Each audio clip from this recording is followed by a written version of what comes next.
bersatu di dalam Engkau. Di dalam Kristus Engkau membawa kami ke jalan kemenangan-Mu. Ada kemenangan yang besar.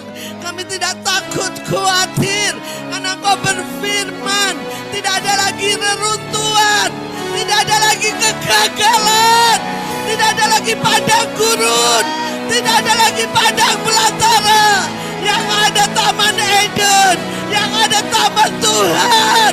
Sehingga kami takjub akan Engkau, karena Engkau yang melakukan, mengubahkan.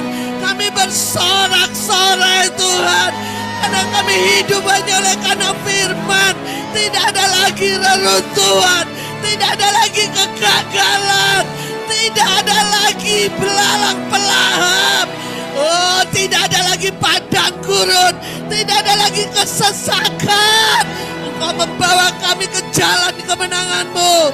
Taman Eden, Taman Tuhan. Kami menikmati kesukaan di dalam Engkau. Penuh damai sejahtera, penuh sukacita.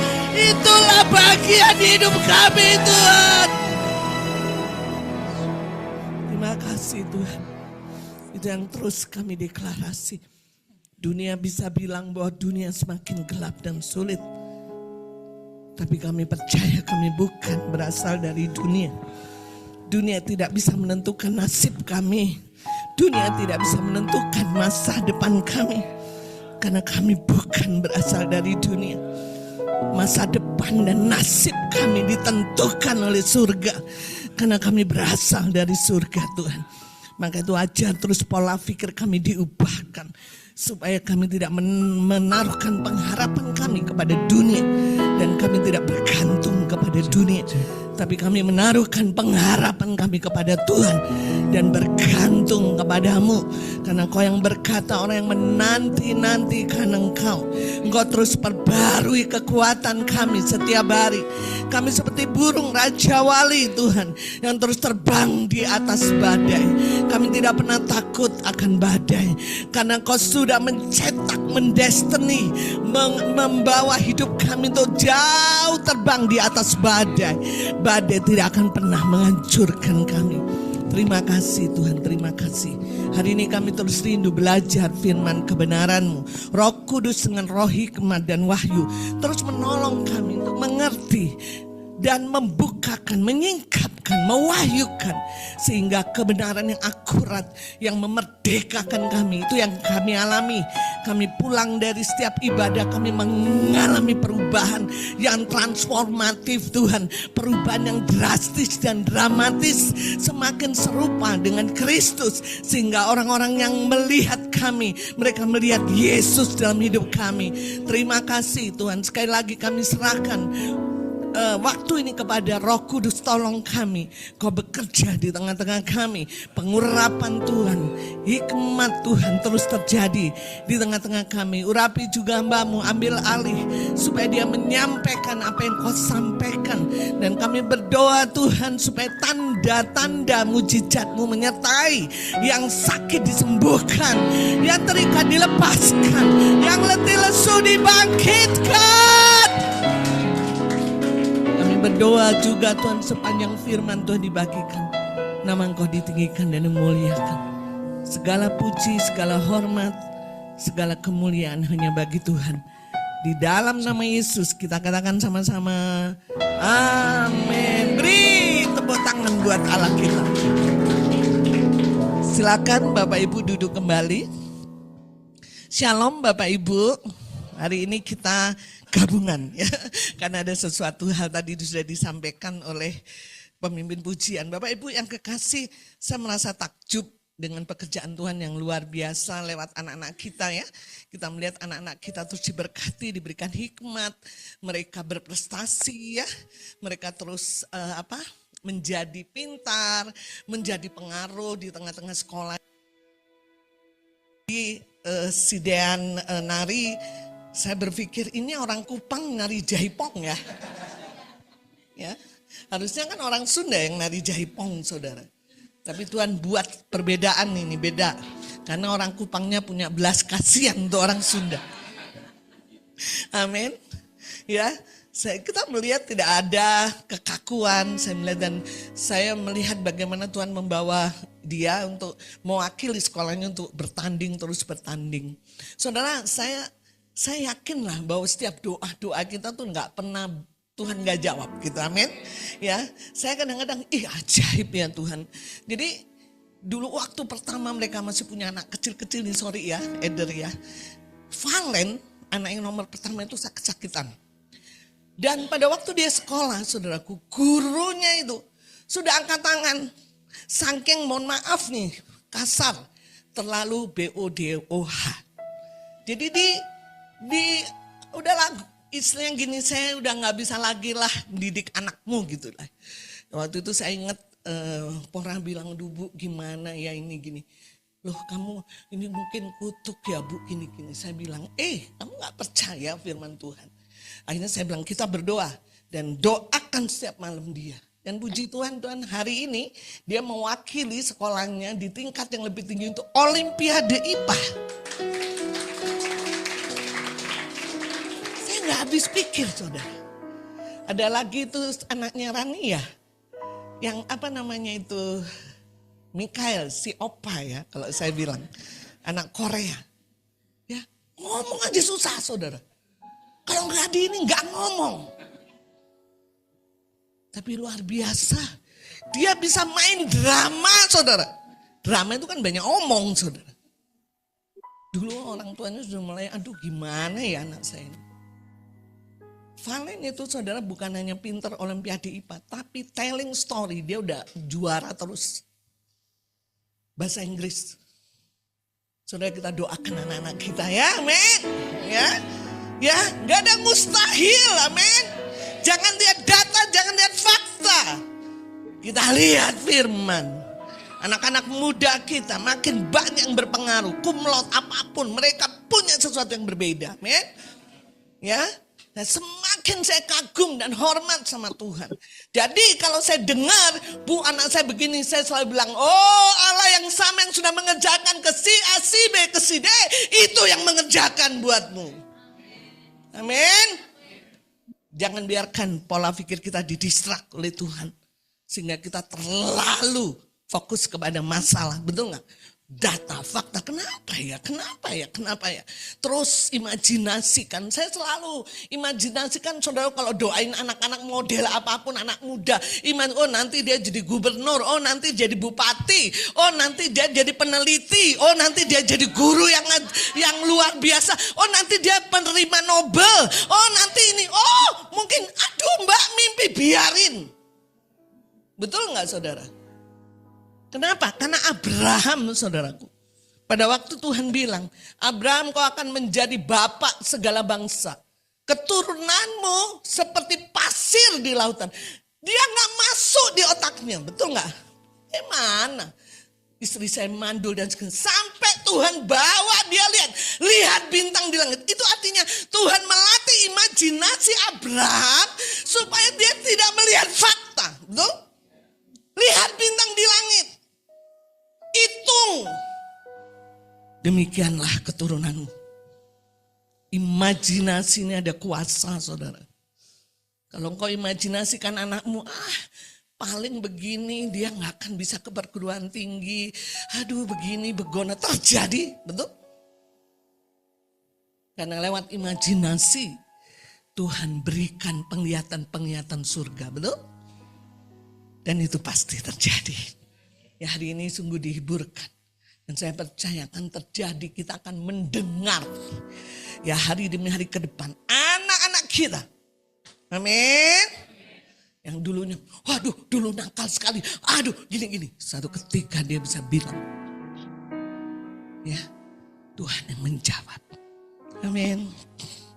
Ya kemarin saya ini agak sedikit bagi berkat dulu ya sebelum Mbak Firman sharing-sharing sama Ibu Rosita di Singapura ya, pada Ibu Rosita. Saya kaget sendiri ketika dia bagikan tentang Brian, saudara. Padahal dulu itu menjadi pergumulan dia. Bagaimana dia bisa berubah? Pergumulan saya juga. Karena dia di tengah-tengah Singapura yang free thinker, yang gimana kalau dia nggak ada pembimbing, nggak ada komunitas. Sekarang saudaraku, di gereja yang sekarang dia punya komunitas, hampir sering dia bawa orang free thinker, orang hidup, percaya kepada Yesus. Sehingga gerejanya punya proyek evangelisasi untuk anak muda. Dan dia salah satu yang dipilih. Dan semua gereja-gereja di Singapura bingung. Kenapa gereja-gereja besar nggak bisa jangkau anak muda?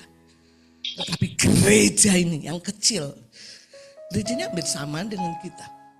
Tapi menjangkau banyak anak muda di Singapura. Nggak pernah kepikir, betul nggak saudara? Tadinya, masa sih gimana caranya? Dia dibimbing sama siapa, gimana pertumbuhannya, betul nggak saudara? Tapi percayalah kalau imajinasi kita, terus kita tidak jemu-jemu berdoa. Apa yang Tuhan tetapkan di surga, itu yang terjadi. Jadi jangan pernah underestimate apa itu. Berpikir di bawah tentang anak kita. Amin. Tapi pikirkan tentang firman buat mereka. Nubuatkan hal yang besar buat mereka. Amin. Karena terjadi kegerakan yang luar biasa. Amin. Puji Tuhan. Amin. Ya baik, kita kembali ke laptop ya. Hari ini kita belajar tentang kehidupan doa yang kudus.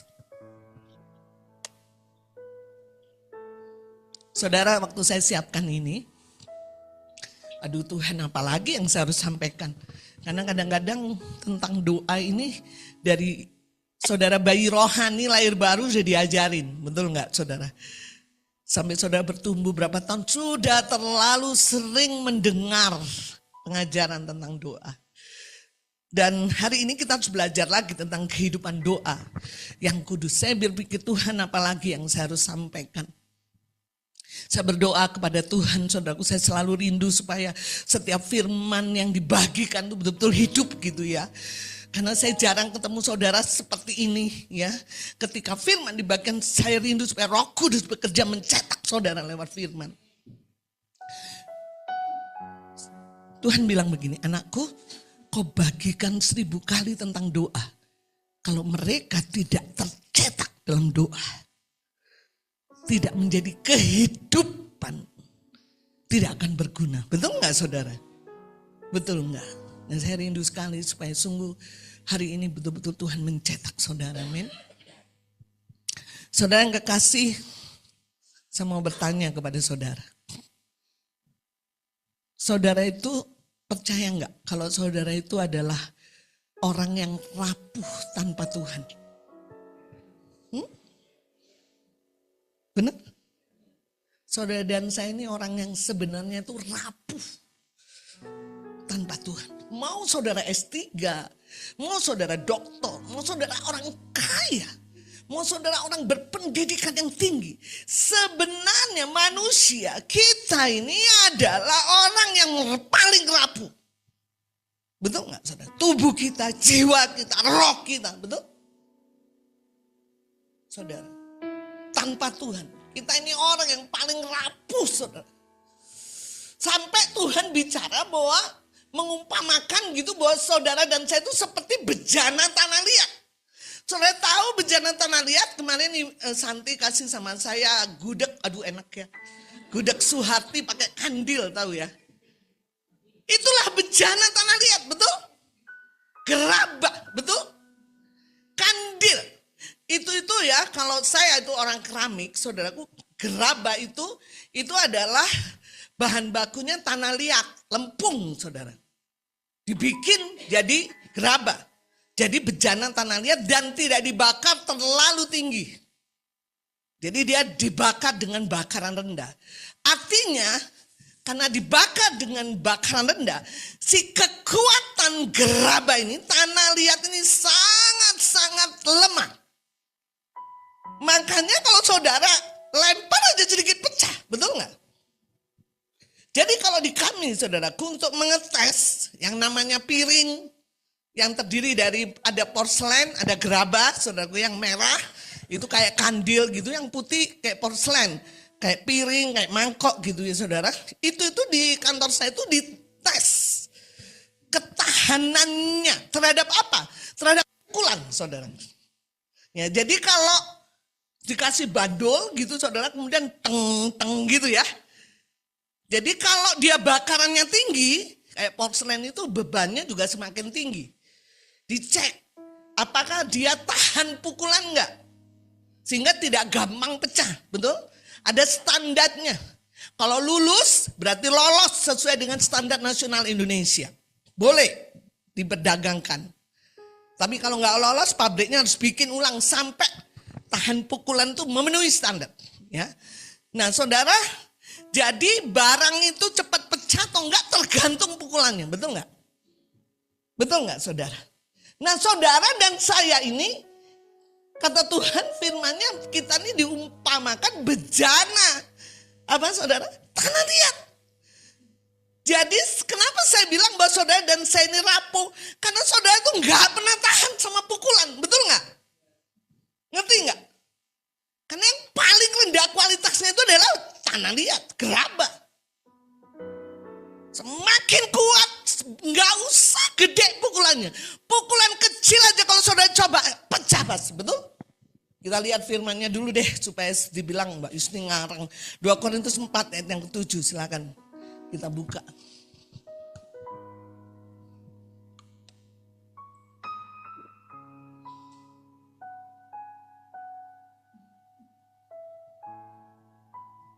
Kita baca sama-sama. 1, 2, 3. Tetapi harta ini kami punyai dalam bejana tanah liat, supaya nyata bahwa kekuatan yang melimpah-limpah itu berasal dari Allah, bukan dari diri. Jadi saudaraku yang kekasih, saudara dan saya ini bejana tanah liat, sangat rapuh. Betul nggak saudara? Jadi jangan berpikir kalau engkau kuat, engkau menang, engkau hebat, engkau sukses. Itu kekuatan berasal darimu, betul? Karena firman ini berkata, harta yang kami punyai dalam bejana tanah liat, supaya nyata bahwa kekuatan yang melimpah-limpah itu berasal dari Allah, bukan dari diri kami. Yang pertama itu yang saya rindu sampaikan, saudara harus sadar bahwa saudara adalah orang-orang yang rapuh, betul? Betul nggak saudara? Karena banyak orang sombong saudara. Dia tidak tahu bahwa dirinya rapuh, betul nggak? Betul nggak saudara? Semuanya karena saya. Kalau nggak ada saya, nggak jalan ini gereja. Saya yang hebat.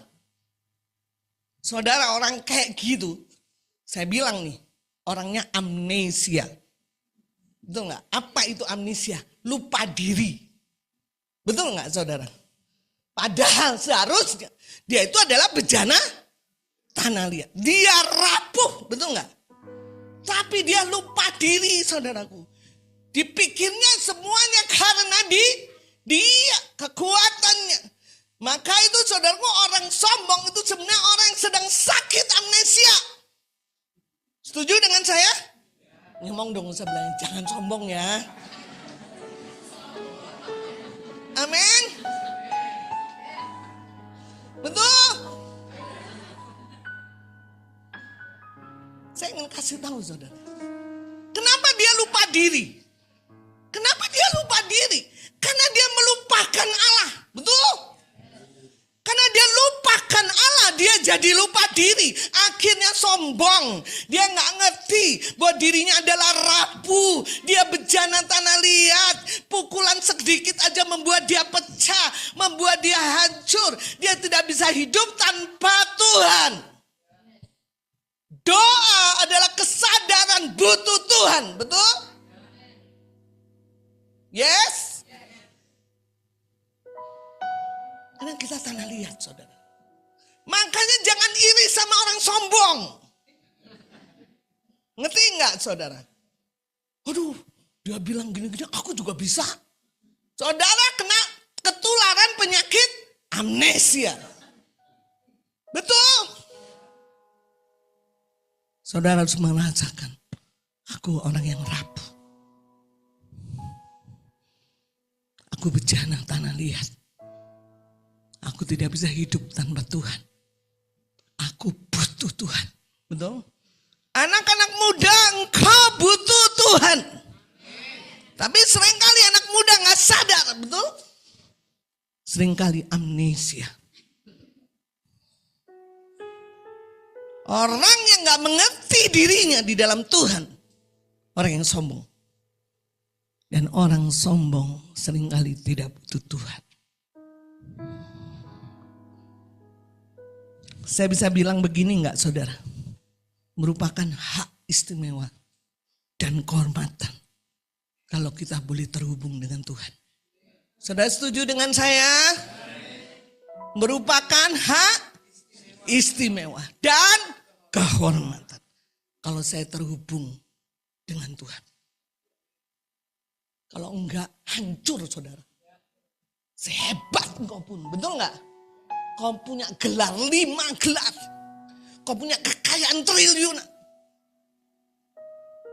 Maka itu saudara, kadang orang enggak sadar bahwa betapa hebatnya ya kita. Sehingga kita bisa terhubung dengan Tuhan yang besar. Tadi kita bicara ya, pujiannya. Tidak semua orang punya hak istimewa dan kehormatan untuk terhubung dengan dia. Betul? Amin, saudara. Kalau sampai kita bisa terhubung dengan Tuhan, pencipta alam semesta, punya kekuatan mengendalikan alam, mengendalikan segala sesuatu. Dia mengerti nasib masa depan kita. Oh, betapa istimewanya. Seharusnya kalau saudara merasa hidup saudara rapuh, pasti saudara akan menghargai doa. Setuju dengan saya? Amin. Karena Tuhan katakan, kekuatan yang melimpah-limpah tidak pernah berasal dari dirimu.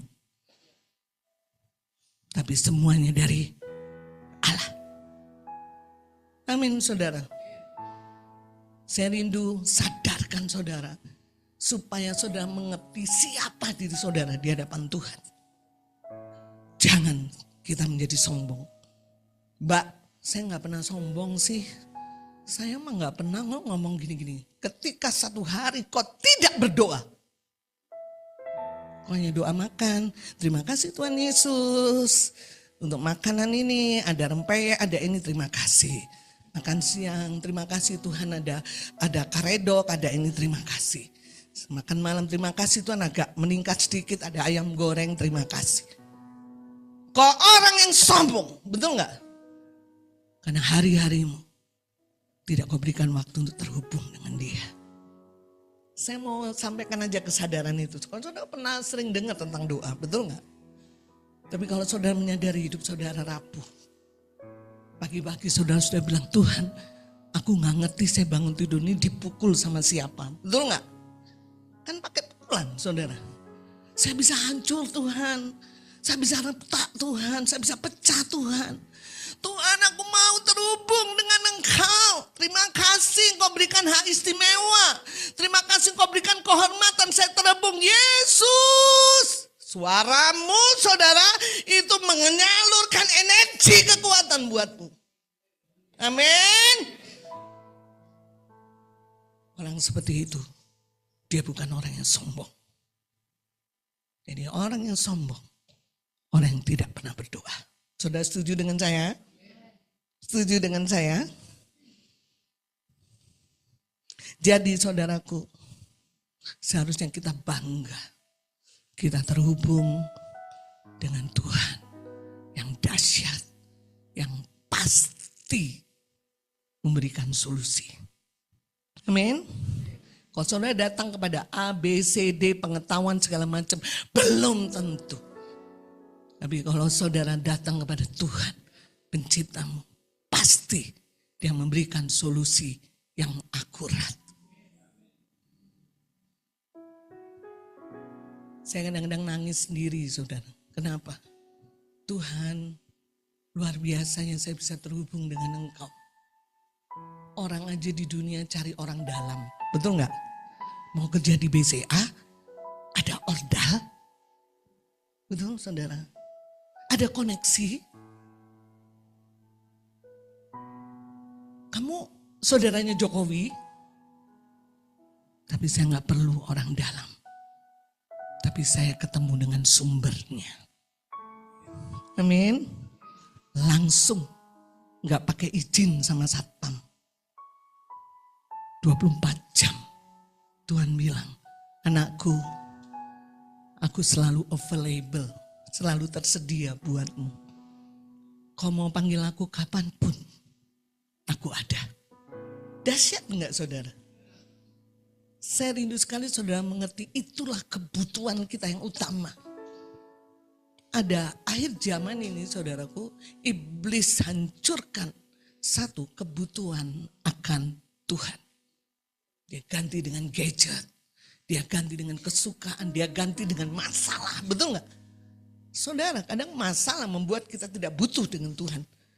Kadang orang seperti itu, sibuk dengan masalahnya, fokus dengan masalahnya. Bikin plan A, plan B, plan C, plan D. Ya, dia lupa bahwa dia tidak memiliki kekuatan untuk menjawab masalahnya. Betul?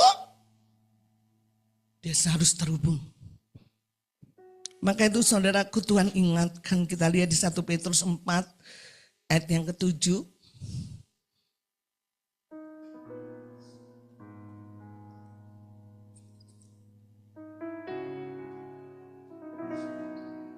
Kita sama-sama baca. 1, 2, 3. Kesudahan segala sesuatu sudah dekat. Karena itu dan supaya kamu dapat berdoa.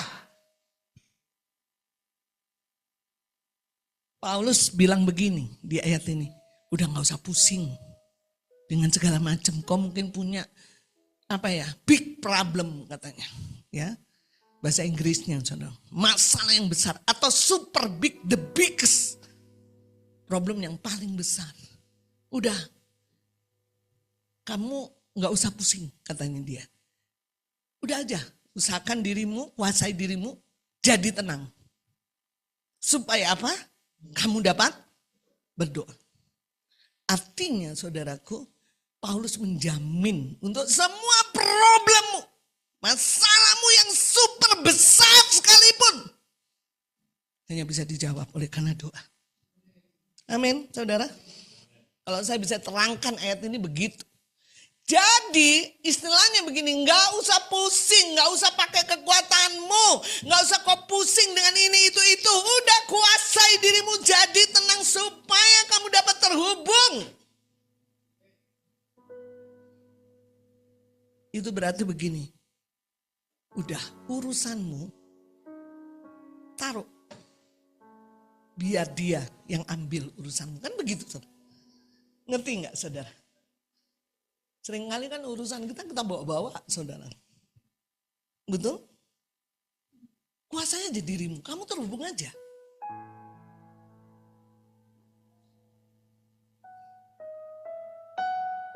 Saudara, saya percaya kalau saudara senang berdoa, senang terhubung dengan Tuhan. Saudara tahu siapa diri saudara, saudara yang remuk. Saudara butuh setiap hari Tuhan. Karena punya hak istimewa kehormatan untuk terhubung. Tanpa saudara sadari, saudara akan tersetting dengan frekuensi surga. Saudara setuju dengan saya?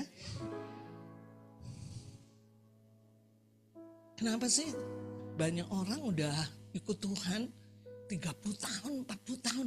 Cara berpikirnya masih dunia.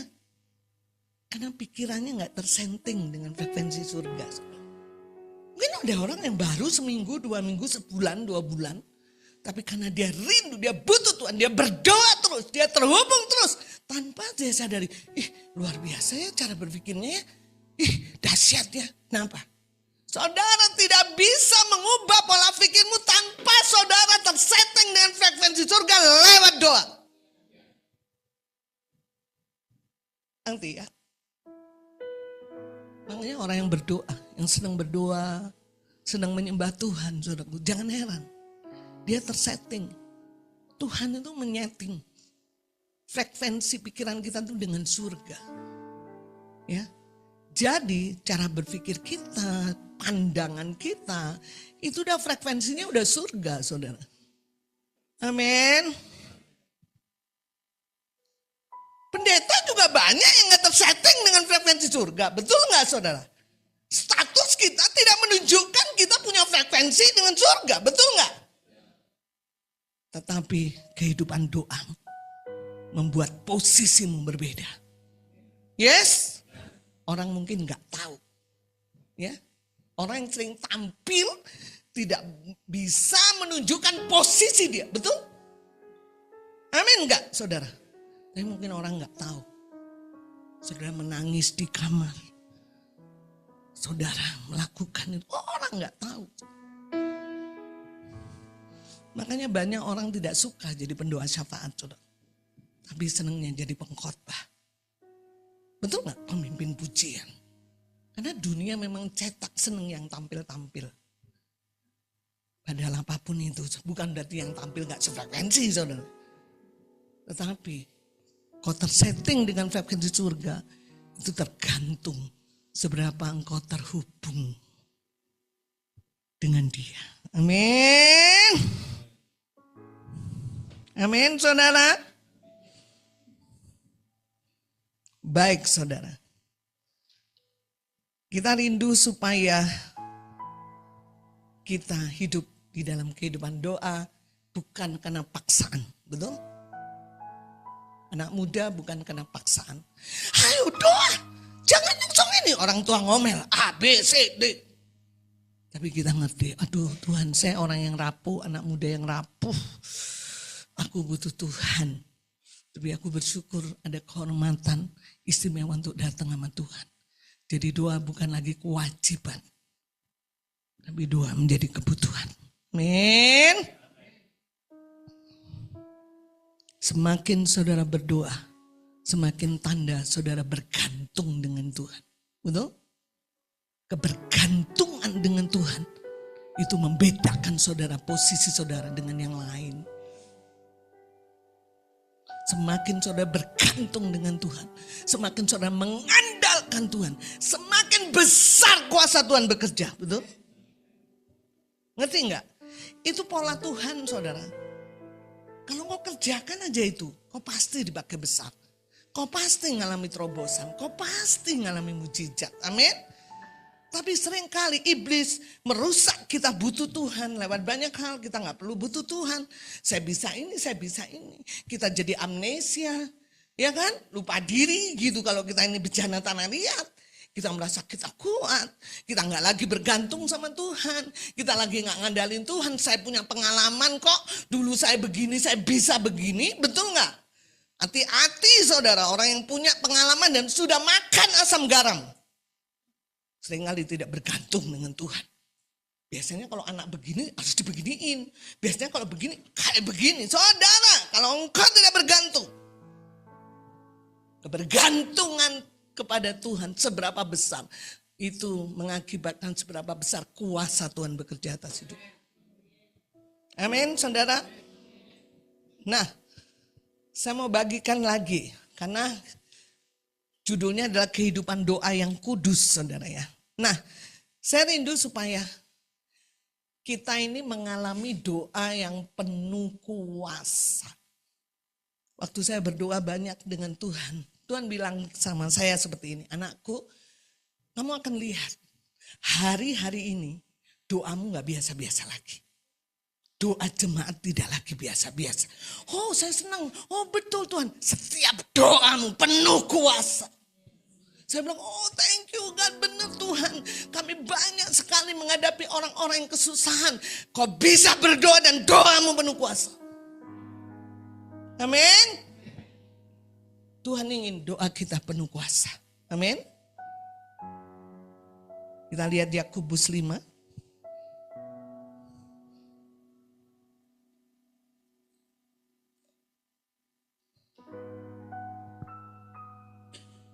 Yakobus 5 ayat 16 sampai dengan ayat 18.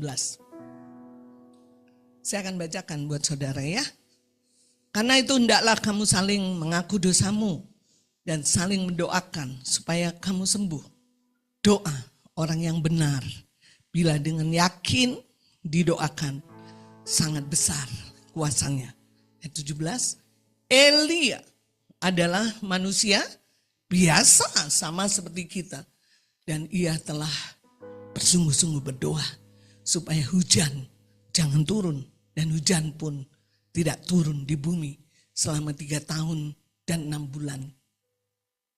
Lalu ia berdoa pula dan langit menurunkan hujan. Dan bumi pun mengeluarkan buahnya. Ayat 17.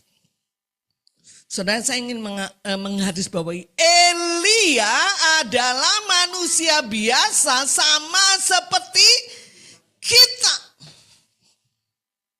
Dia bejana tanah liat yang rapuh, betul nggak, saudara? Jadi Elia bisa menahan hujan, bisa mengendalikan alam, bukan karena Elia manusia biasa, betul nggak? Ya. Jadi kalau Elia manusia biasa sama seperti kita juga bisa mengendalikan alam. Betul nggak, saudara? Yang berbeda adalah karena Elia bersungguh-sungguh berdoa. Orang yang suka berdoa, yang terus berdoa, yang terus sungguh-sungguh namanya juga kan. Yang bukan hari ini berdoa, besok nggak berdoa, besok lusa. Sungguh-sungguh. Orang yang sungguh-sungguh berdoa pasti berbeda. Setuju? Dia bukan manusia biasa lagi, betul? Gini loh saudara, jangan sampai kita bilang, itu kan Elia. Dia kan nabi. Dia kan. Saudara, dia manusia biasa sama seperti kita, betul?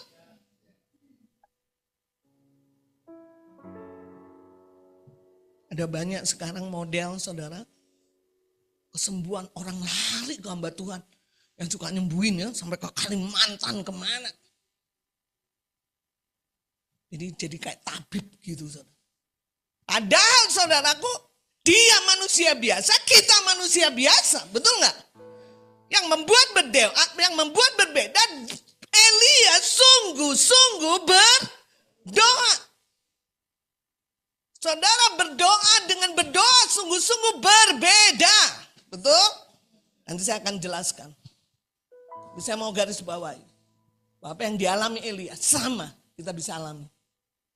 Kalau kita lakukan pola yang sama. Terhubung dengan Tuhan. Berdoa. Amin. Apa yang terjadi? Dia bisa kendalikan alam. Betul nggak? Hujan tidak turun. Dia doa lagi, hujan turun, saudara. Amin. Jadi saudaraku yang kekasih, penting sekali bahwa kita memiliki kerinduan bahwa saya akan menjadi manusia yang berbeda kalau saya berdoa. Setuju dengan saya? Ya. Apalagi saudaraku, Tuhan itu sudah memberikan kunci kerajaan surga. Kita lihat Matius 16 ayat yang 18 dan 19.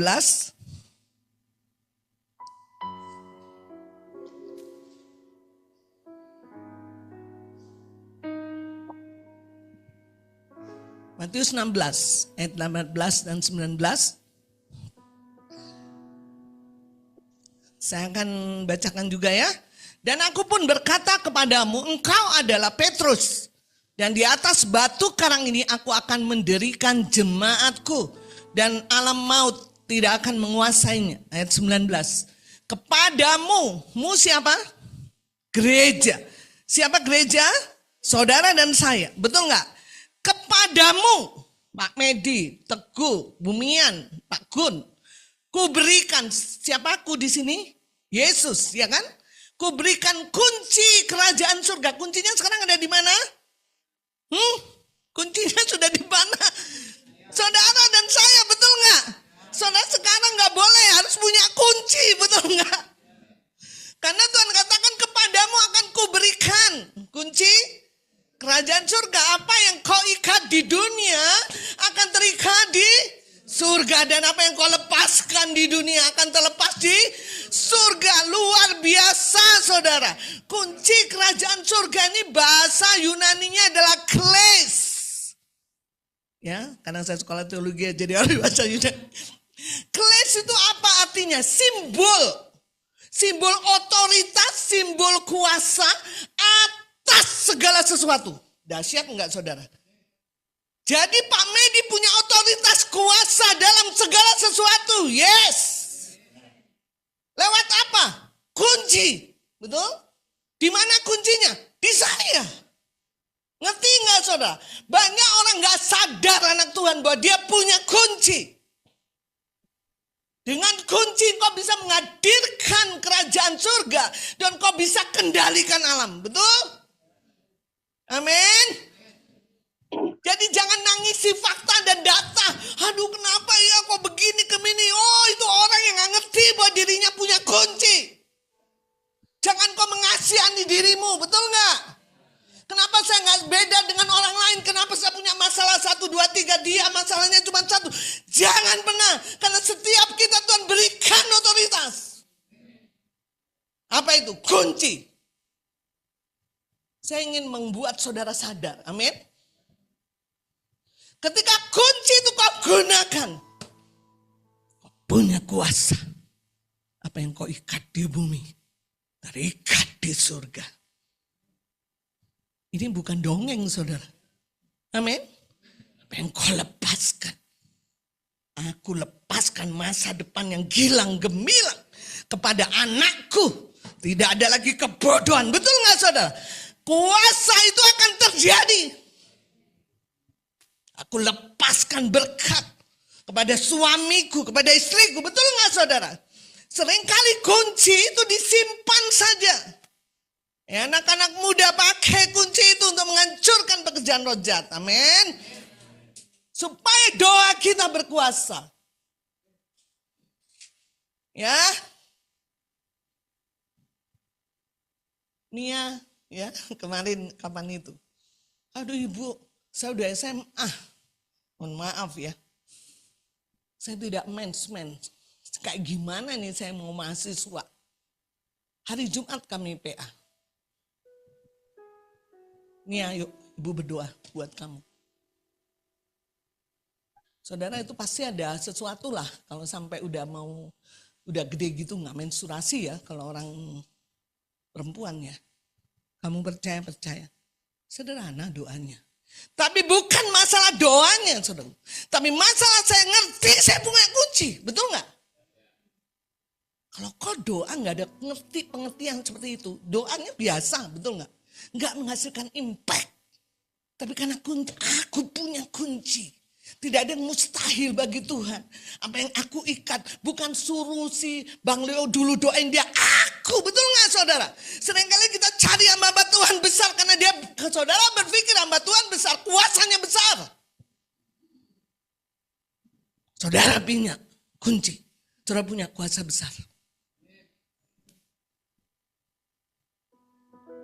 Saya ingin saudara menghargai bagaimana Tuhan memberikan kunci buat kita, amin. Udah nih ya, besoknya betul nih ya, dia menstruasi.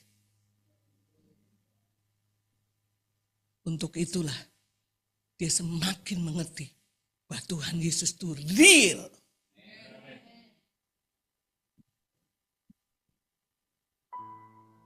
Saudara, Tuhan ingin saudara memiliki doa yang penuh kuasa. Amin. Karena saudara mengerti bahwa kunci ada di tangan saudara. Pergunakan itu untuk dirimu, untuk keluargamu, untuk orang-orang yang kau layani. Terhubung dengan dia. Sungguh-sungguh berdoa. Amin. Karena kleis, kunci adalah simbol dari otoritas dan kuasa dari segala sesuatu. Dalam otak saya tuh saudaraku, serumit apapun orang pasti bisa berubah. Pasti. Maka itu pada waktu Valen saudaraku dipulangkan, si orang nangis-nangis, saya selalu bayangkan, gak mungkin Tuhan yang ciptain dia kok.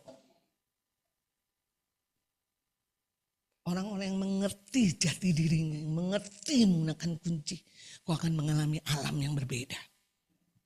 Amin. Doamu tidak biasa-biasa. Amin, saudara. Kau bisa mengubah keadaan. Kau bisa mengubah neraka menjadi taman Eden. Betul itu. Kau bisa mengendalikan alam. Hujan berhenti. Kenapa? Karena firman yang ngomong, bukan saya. Nah, saudara, doa yang penuh kuasa. Yang pertama, motivasinya harus benar. Betul nggak? Dan kudus. Kalau saudara berdoa untuk ingin membalas dendam, nggak akan pernah dijawab. Dan tidak pernah berkuasa. Saya berdoa untuk Pak Medi, kemarin dia nyakiti saya Tuhan. Buat hidupnya kacau balau. Supaya dia mengerti bahwa saya yang benar dan dia yang salah. Puas banget saya Tuhan kalau lihat hidupnya kacau. Ada banyak anak Tuhan yang begitu kok. Betul nggak? Tanpa disadari, dicampuri dengan keinginan untuk membalas dendam. Motivasinya tidak benar dan kudus. Kita lihat di Mazmur 66.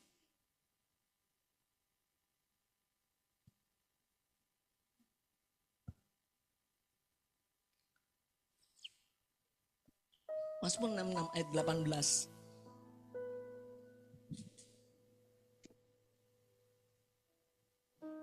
Kita baca sama-sama. 1, 2, 3. Seandainya ada niat jahat dalam hatiku, tentulah. Saudaraku baru niat, betul nggak? Baru niat Tuhan udah nggak mau dengar. Jadi bersihkan hidupmu, tahirkan. Ya dari niat, betul nggak ya? Kasih orang celaka itu, orang itu Tuhan. Buktikan bahwa saya yang benar. Ketika dia sakit, Tuhan tuh mengutuk dia loh. Sebenarnya saya yang benar. Itu kan Tuhan membalas. Salah itu saudara. Ada niat jahat saja, Tuhan gak pernah mau mendengar. Ayat yang 19. 18, 19. Sesungguhnya Allah telah mendengar, ia telah memperhatikan doa yang kuucapkan. Lanjut Yakobus 4 ayat 3.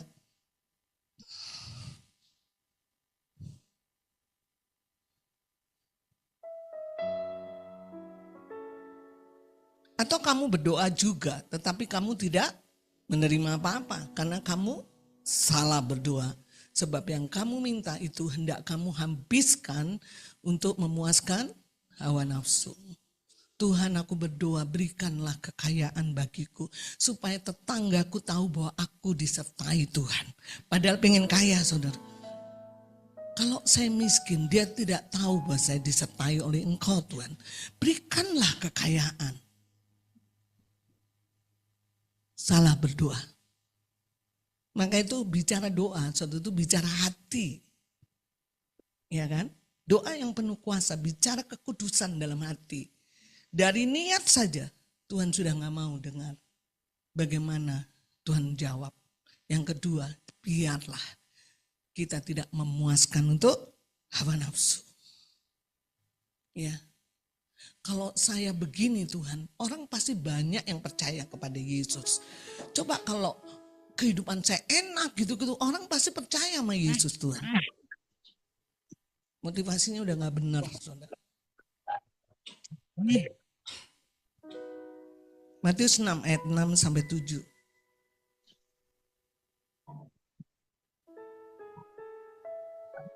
Jadi yang pertama motivasinya harus benar dan kudus.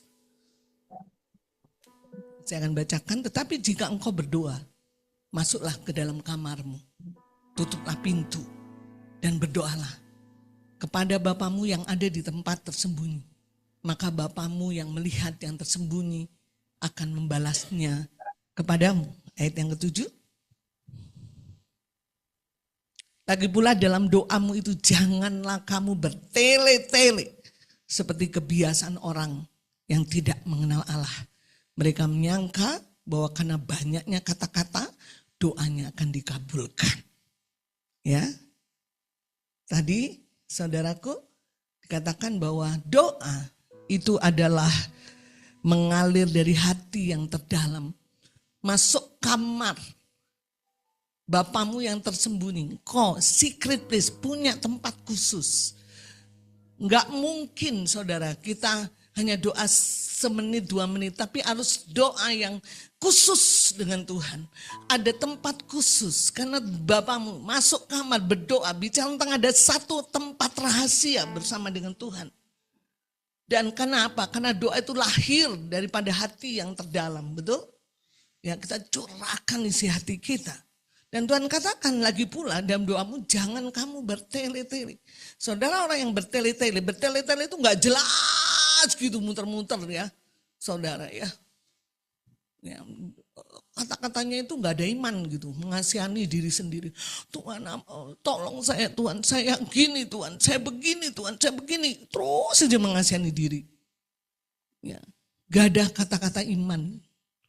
Orang seperti itu tidak mengenal Allah. Ya, kadang orang berpikir salah. Dipikirnya doa itu adalah alat, betul? Untuk memaksa Tuhan menjawab keinginannya, betul? Motivasinya udah salah. Dia tidak kenal siapa Tuhan. Dia pikir doa itu alat untuk menjawab keinginannya. Tuhan, tolong doa, saya berdoa untuk handphone Tuhan, tolong Tuhan. Kau tahu kan saya harus perlu handphone begini. Begitu Tuhan gak jawab, kecewa dia.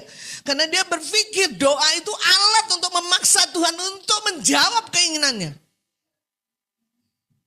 Tidak mengenal Tuhan dengan benar, betul? Padahal doa itu proses untuk kita mengerti rencana Tuhan atas hidup kita. Kenapa? Karena Tuhan hanya jawab doa yang sesuai dengan kehendaknya. Dia gak akan pernah jawab doa yang sesuai dengan kehendak kita. Jadi kalau kita berdoa, Tuhan sedang mengadjust, mengkoreksi. Supaya di dalam doa kita terus dilaras-laraskan sesuai dengan kehendak Tuhan. Betul gak? Jadi doa itu bukan alat untuk memaksa. Makanya jangan heran saudaraku, saya udah berdoa puluhan kali tapi Tuhan gak jawab. Aku keluar aja dari gereja, keluar aja dari Tuhan. Karena dia gak kenal siapa Tuhannya. Amin. Karena doa hanya alat untuk memaksa supaya Tuhan menjawab doa. Ya, jadi pengenalan akan Tuhan begitu penting. Jadi kalau kita berdoa harus mengenal Dia dengan sehat dan akurat. Bahwa Dia Bapa yang baik, yang berdaulat, yang bertanggung jawab. Amin. Dia tidak pernah membiarkan kita sendiri. Dia peduli, dia mengerti. Amin. Gitu ya. Jadi harus. Kenapa orang bertele-tele? Karena mereka tidak mengenal Allah. Harus dengan dimensi pengenalan akan Tuhan. Ya. Yang ketiga, doa yang berkuasa adalah doa yang sesuai dengan kehendaknya. Betul nggak? Kita lihat di Yohanes 15 ayat yang ke-7. Bentar lagi selesai ya. Kita baca sama-sama. 1, 2, 3. Jikalau kamu tinggal di dalam aku dan firmanku tinggal di dalam kamu, mintalah apa saja yang kamu kehendaki dan kamu akan. Saudara, kata Tuhan, kau minta apa saja asal kau tinggal dalam firmanku, aku kasih. Sama seperti apa yang saya simpulkan, kalau engkau sudah selaras dengan firman dan mengerti kehendakku, apapun yang kau minta pasti aku akan kasih. Artinya dia hanya mau menjawab yang sesuai dengan firman dan kehendaknya, betul? Maka itu saudaraku, orang-orang yang doanya berkuasa pasti tinggal di dalam firman. Amin. Makanya saudaraku, kalau kau berdoa, apapun itu boleh saja, tapi doa adalah proses, betul nggak? Karena dalam doa Tuhan akan mengkoreksi, Tuhan akan membawa engkau, oh iya Tuhan, saya salah berdoa, seharusnya, kan begitu. Ya, karena Tuhan hanya menjawab yang sesuai dengan firman dan kehendaknya. Yang terakhir, Yakobus 5 ayat 16.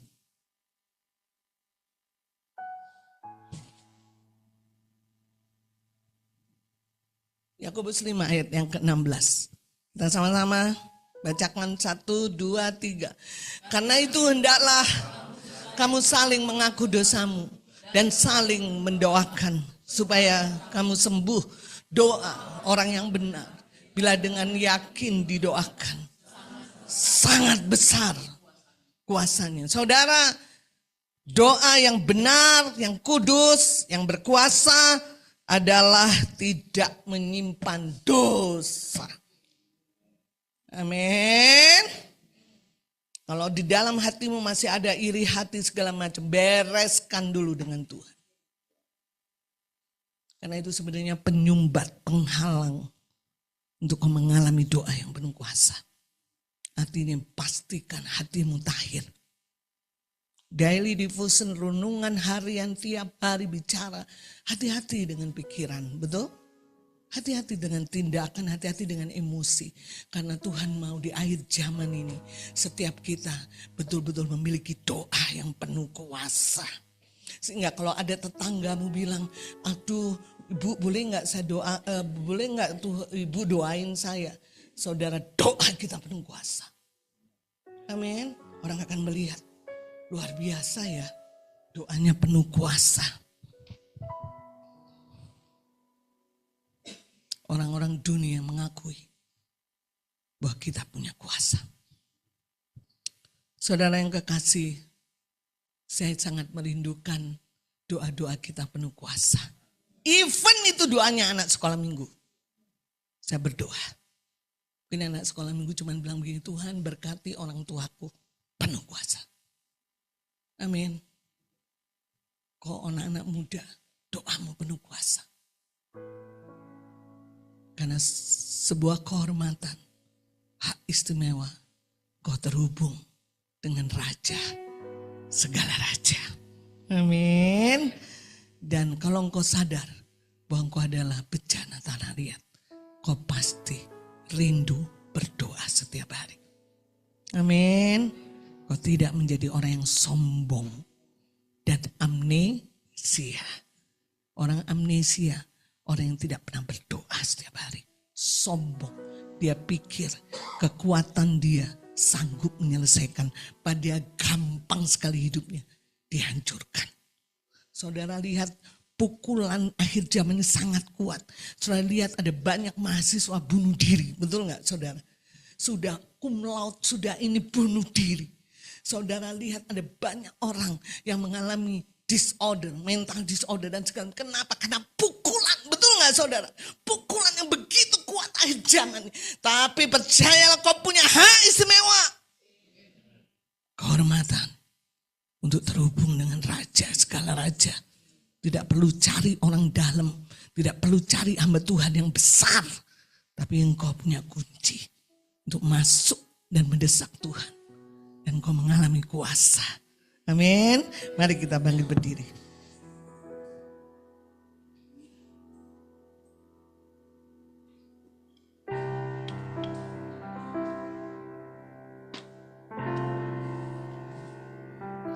Thank you God.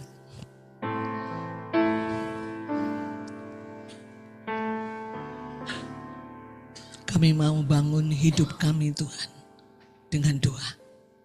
Karena bagi kami satu kehormatan bagi kami dan hak yang istimewa. Kami boleh terhubung dengan Engkau, penguasa langit dan bumi. Karena kami bejana tanah liat yang sangat rapuh dan rentan Tuhan. Kami tidak punya kekuatan apa-apa. Tanpa Tuhan kami rapuh. Kami bersyukur Kau memberi akses, koneksi 24 jam.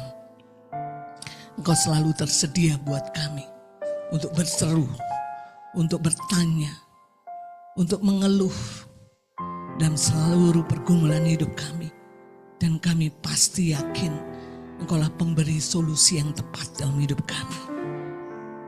Bangun atmosfer doa di dalam gerejamu Tuhan. Sehingga doa bukan menjadi kewajiban, tapi doa menjadi kebutuhan. Kami sungguh rindu kekuatan yang berlimpah-limpah itu mengalir. Kami seringkali putus asa menghadapi dunia menghadapi persoalan yang begitu rumit Tuhan. Kadang-kadang kami lupa bahwa kami punya kuasa yang dahsyat. Kami lupa kami punya kunci kerajaan surga. Ajar kami sadar Tuhan, bahwa kunci kerajaan sudah Kau berikan bagi kami. Ajar kami dengan tepat memakai kunci itu. Sehingga doa kami penuh dengan kuasa. Tidak ada yang mustahil bagi Tuhan. Elia manusia biasa seperti kita. Tapi dia bersungguh-sungguh berdoa untuk hujan tidak turun dan hujan tidak turun.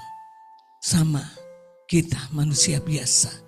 Ketika kita sungguh-sungguh berdoa, maka kuasa terjadi. Tuhan melakukan perkara yang ajaib. Tidak ada yang mustahil bagi Tuhan. Thank you Lord.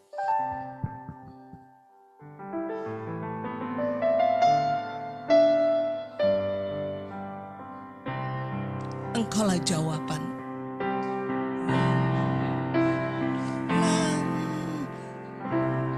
Engkaulah jawaban di setiap doaku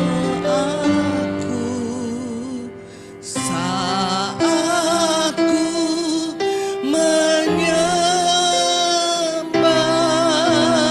Roh-Mu.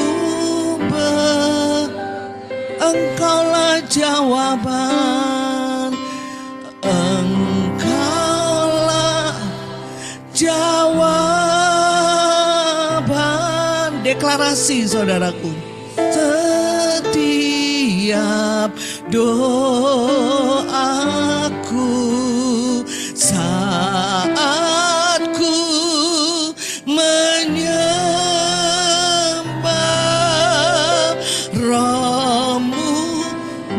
Katakan kepada Tuhan, Tuhan aku percaya. Tuhan ku yes. Kuasa-Mu sempurna saat ku berdoa. Saat ku berdoa,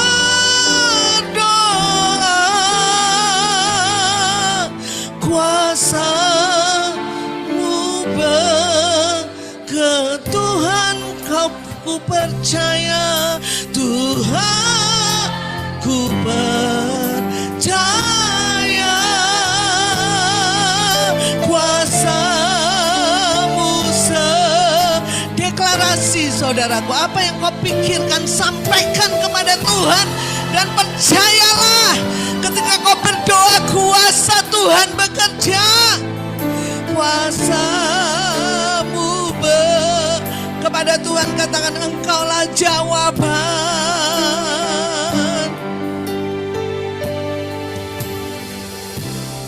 Allah jawaban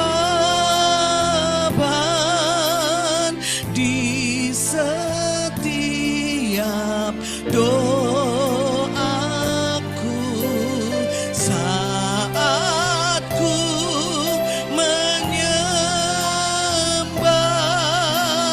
Roh-Mu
katakan Tuhan ku percaya. Tuhan ku percaya. Kuasa-Mu sempurna. Saat ku berdoa.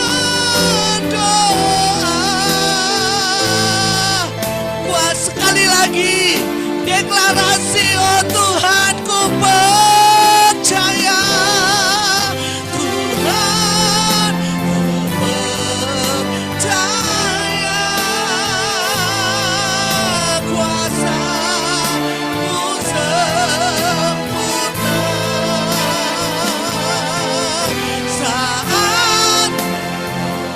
Saat ku berdoa, saat ku berdoa.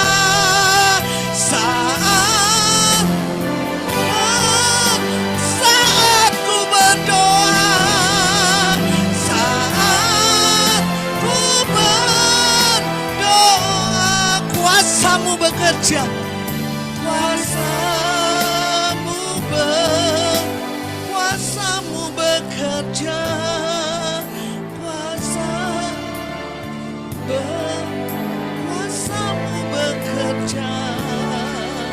kuasa-Mu bekerja.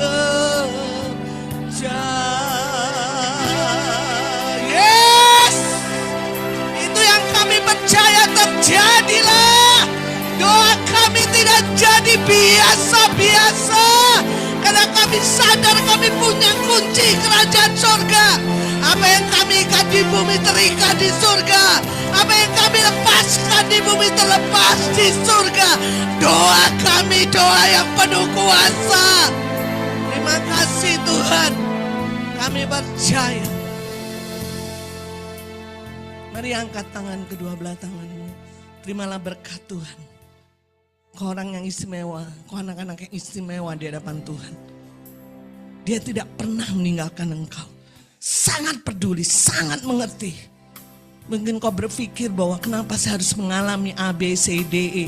Tapi percayalah, Tuhanmu mengerti, Tuhanmu peduli, Tuhanmu mendesain engkau untuk menjadi orang-orang yang menang, bahkan lebih dari pemenang. Tidak pernah dalam pikirannya kekalahan sesuatu yang buruk atas hidupmu. Tapi rancangannya adalah rancangan damai sejahtera dan penuh dengan pengharapan. Imajinasikan itu, firman yang harus terjadi, bukan data dan fakta yang terjadi atas hidupmu. Pegang terus, percayalah bahwa Tuhan pasti mendengar doamu, menjawab doamu, dan membuat setiap doamu penuh kuasa. Pekerjaan roh dan firman akan menyertai engkau siang dan malam. Apapun yang kau lakukan, Roh Kudus akan bekerja sempurna atas hidupmu untuk membawa engkau semakin naik dan tidak menjadi turun. Semakin diberkati dan disertai oleh Tuhan. Roh Kudus yang bertanggung jawab sampai kau segambar dan serupa dengan engkau, dengan Tuhan, dan penuh dengan kemuliaan Tuhan. Pulang dengan damai sejahtera, terimalah berkat, terimalah kuasa, damai sejahtera, sukacita, dan Roh Kudus menyertai engkau dari sekarang sampai selama-lamanya. Kita katakan sama-sama,